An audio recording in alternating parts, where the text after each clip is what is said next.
Assalamualaikum warahmatullahi wabarakatuh. Salam sejahtera bagi kita semua. Perkenalkan, nama saya Dia Darmasuti Aji dengan NIM 2410912012024. Video ini disusun untuk memenuhi tugas mata kuliah Biomedik 2 Anatomi dan Fisiologi yang diampu oleh Dr. Oski Liandri, MKes. Pada video ini saya akan memaparkan materi anatomi dengan topik sistem urepotik. Baik, langsung saja kita mulai pembahasannya. Baik, sebelum kita masuk ke materinya, ada baiknya kita mengetahui outline materinya yang akan saya bahas kali ini. Jadi yang pertama itu ada pengantar, yang kedua itu organ-organ pada sistem urania, yang ketiga itu proses atau cara kerjanya, yang keempat itu gangguan sistem urinaria, yang kelima itu cara menjaga sistem urinaria, dan yang terakhir itu adalah kesimpulan. Baik, yang pertama saya akan membahas mengenai pengantar terlebih dahulu, di mana pada pengantar ini saya akan membahas apa itu sistem urinaria. Baik, langsung saja kita membahas mengenai definisi dari sistem urinaria. Jadi, sistem urinaria itu merupakan suatu sistem tubuh manusia yang bertanggung jawab untuk memproduksi, menyimpan, dan mengeluarkan urin dari dalam tubuh kita. Sistem ini terdiri dari organ-organ seperti ginjal, ureter, kandung kemih, dan juga uretra. Nah, apabila sistem ini terganggu, limbah dalam tubuh kita itu yang seharusnya keluar bersamaan dengan urin akan mengendap dan menjadikan penyakit. Baik, lanjut ke yang kedua, yaitu organ. Di sini saya akan bahas mengenai organ-organ dalam sistem urinaria dan fungsi setiap organ dalam sistem urinaria. Yang pertama adalah ginjal. Jadi, ginjal ini merupakan salah satu proses pembentukan urin yang terjadi di dalam ginjal. Fungsi ginjal adalah menyaring darah, membuang limbah serta cairan berlebihan dalam tubuh yang nantinya dibuang secara bersamaan dengan urin. Dan juga ginjal berperan dalam menyeimbangkan kadar air serta elektrolit di dalam tubuh kita. Nah, nantinya itu ginjal akan memfiltrasi urea dari darah melalui struktur yang disebut nefron atau penyaringan kecil.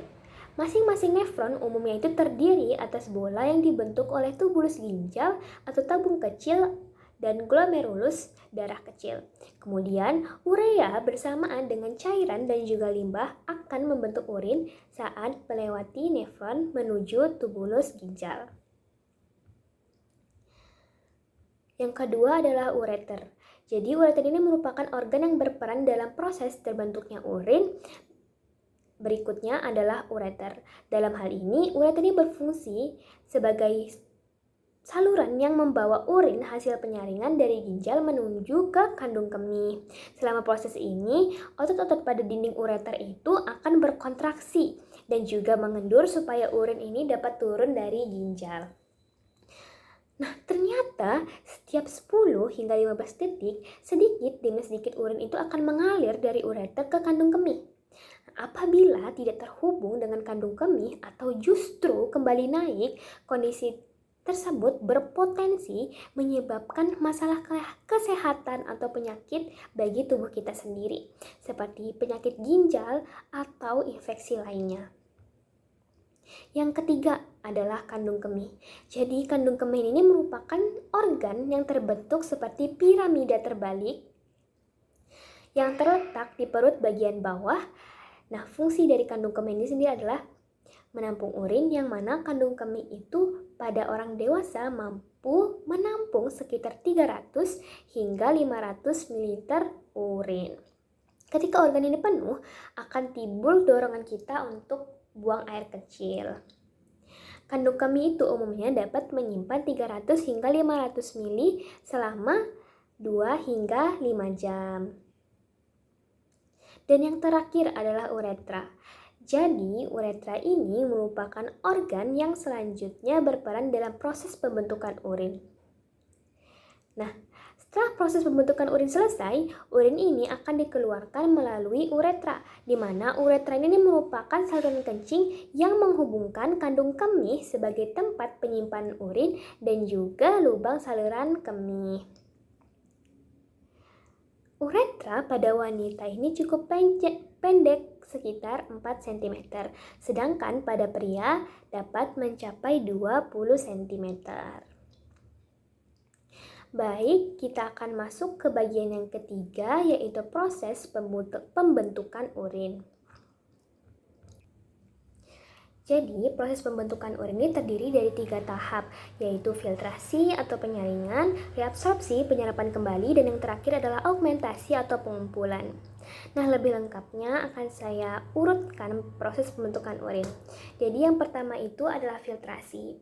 Jadi, filtrasi ini merupakan proses penyaringan atau pembentukan urin yang terjadi di dalam ginjal. Perlu kita ketahui jika sekitar 20% darah itu melewati ginjal untuk dilakukan penyaringan.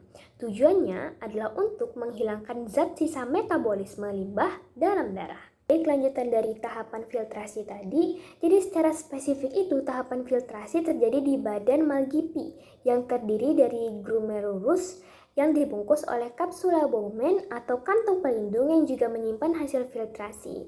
Glomerulus sendiri berperan untuk menyaring protein dari darah dan juga limbah. Urin yang keluar dari proses penyaringan ini disebut juga dengan urin primer.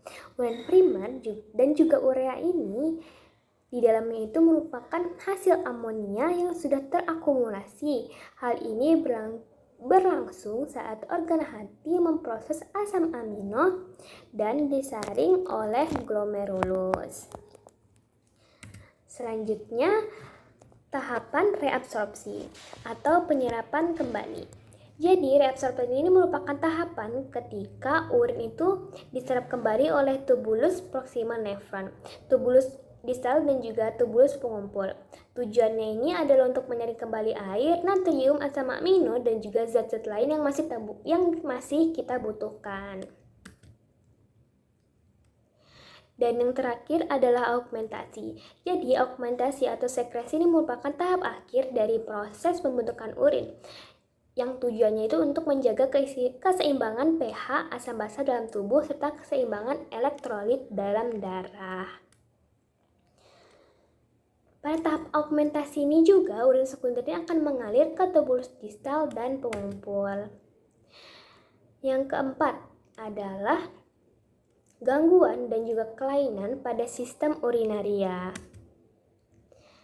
Nah, jadi gangguannya itu ada 7, yaitu sindrom nefrotik, inkontinensia urin, infeksi saluran kemih, batu saluran kemih, sindrom nefritik, uretritis, dan juga gagal ginjal.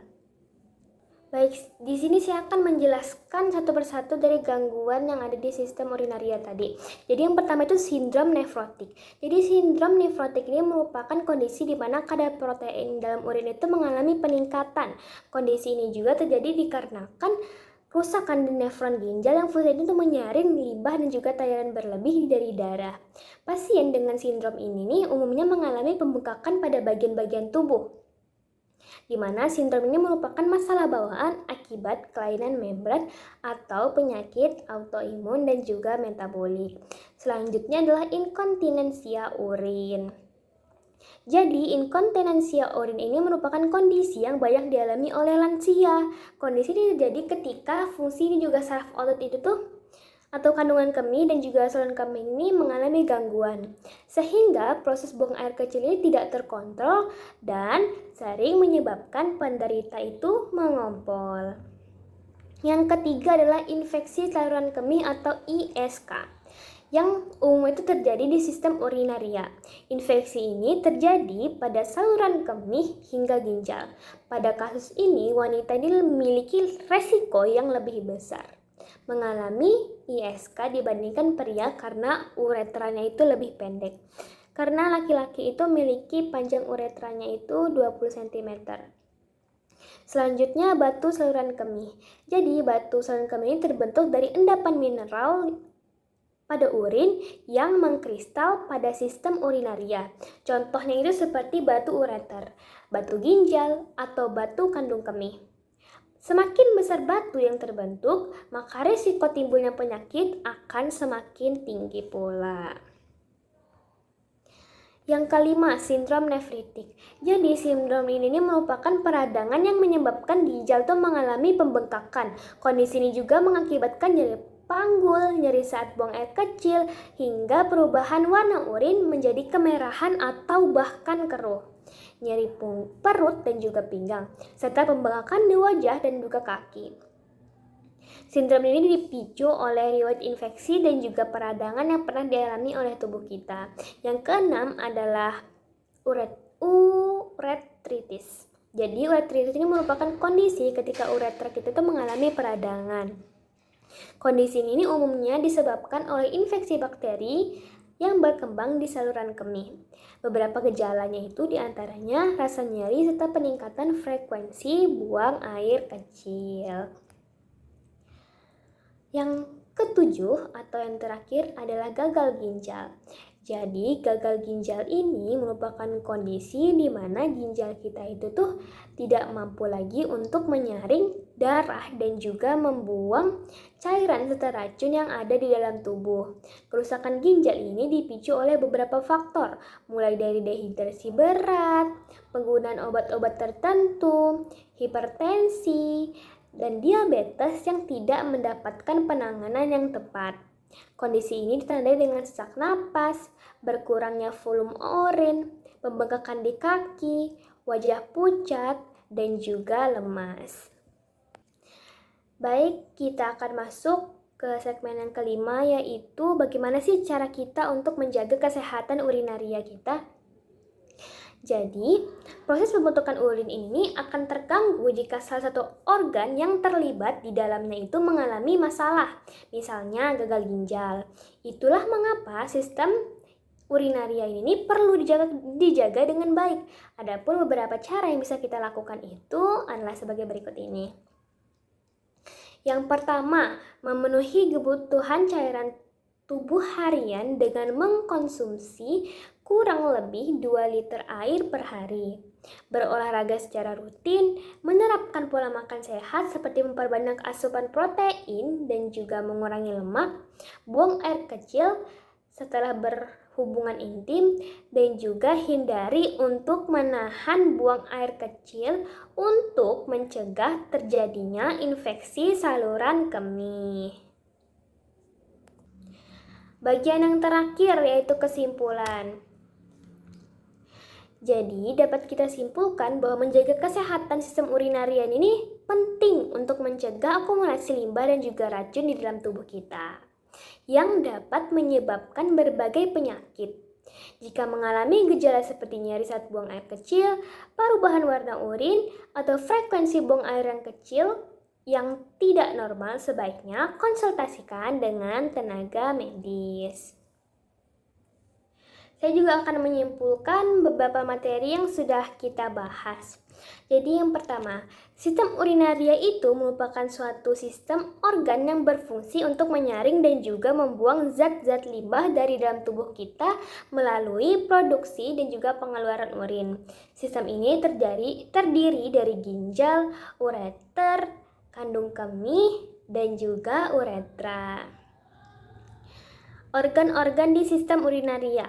Jadi, ginjal itu berfungsi untuk menyaring darah, untuk mengeluarkan limbah dan juga kelebihan cairan, serta mengatur keseimbangan elektrolit dalam darah dan juga tekanan darah. Ureter itu saluran yang mengalirkan urin dari ginjal ke kandung kemih. Kandung kemih menyimpan urin sebelum dikeluarkan oleh tubuh, dan uretra saluran yang mengeluarkan urin dari kandung kemih ke luar tubuh. Ada beberapa gangguan pada sistem urinaria, yaitu beberapa gangguannya yaitu infeksi saluran kemih, batu saluran kemih, inkontinensia urin, dan juga uretritis. Baik, demikian pemaparan materi mengenai sistem urepoetik atau sistem urinaria dari saya. Baik, Demikian pemaparan materi mengenai sistem ureopoetik atau sistem urinaria yang dapat saya sampaikan. Semoga video ini dapat memberikan gambaran yang jelas dan juga dapat memberikan manfaat bagi saya dan juga bagi teman-teman yang menonton video saya. Terima kasih atas perhatiannya. Wassalamualaikum warahmatullahi wabarakatuh.